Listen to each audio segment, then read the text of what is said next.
my mother taught me a lot of things, like how to do the ironing, and how to dry dishes, and how to be a total badass.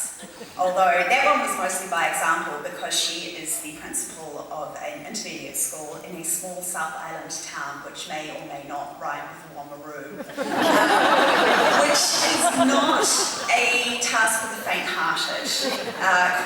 She has to deal with some stuff, and so seeing her deal with this and coach the basketball team and raise 4 kids and do the nativity play every year at Mass. You know, I sort of got a taste for overachievement. But she tried to teach me manners, and unfortunately in that she failed because I read all the time. I read at the table, I read at the table. I read when I'm supposed to be conversing politely with strangers. I read when I'm supposed to be conversing politely with strangers. And whenever anyone interrupts me in my reading, I inevitably go, what? Or, So she tried to teach me manners, but she failed, and I maintain that it's her fault because she taught me to read in the first place. And she did it before I had any memory of learning how to read. To bring it back to tonight's theme, we had an alphabet snake on our garage floor in Whangarei, and I can remember skipping along it, but I already knew what it said. I didn't appreciate what a gift this was until I moved to Japan and was abruptly rendered illiterate. Japanese, if you don't know, has 3 strokes. There's hiragana, which is more or less roughly analogous to our alphabet. There's katakana, which is the same except for foreign words. Those I'm okay with. And then there's kanji, which was created by the devil.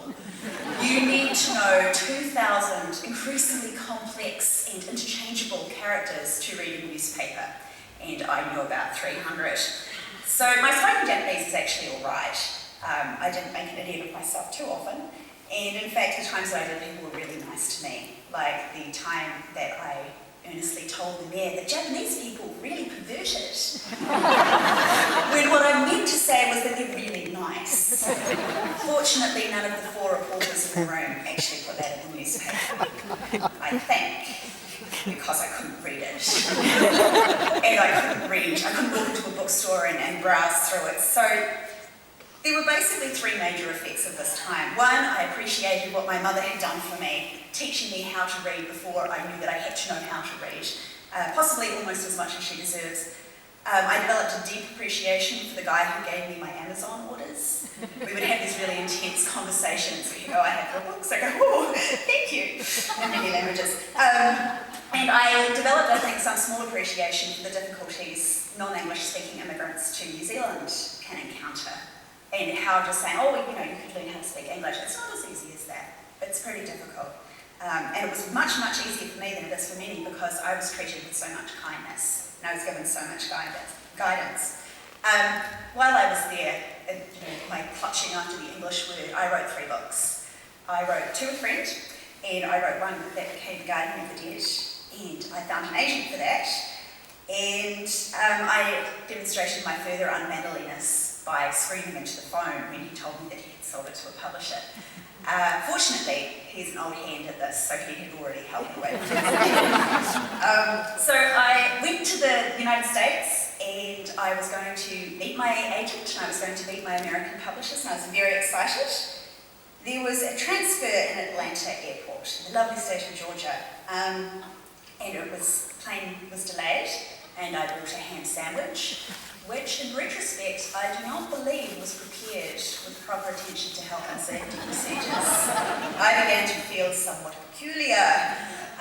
So after a while I passed out, and then I woke up, and then I threw up on my shoes. And everyone was really nice to me, including the fellow passenger who was a doctor who checked up on me, and the lady who gave me a stain remover pen for my skirt, which I counted the backsplash, and the really nice lady who was cleaning up my spew. Everyone was really good. And then the emergency medical technicians arrived. First of all, they'd been held up because they had liquids and they had to go through security. And apparently, the things that could have saved my life had I been in real trouble posed a threat to national safety. And secondly, the guy in charge took one look at me and at my shoes, and he said, "Do you make this big a mess everywhere you go?" And I really nice to me when I was illiterate, the people who would be really nice to me when I was ill. And I thought of my mother, who was, I believe I have mentioned, a total badass. So I looked him in the eye, and I drew myself up with all the dignity that I could gather to me, standing one-legged in a puddle of my own vomit, which turned out to be quite a lot.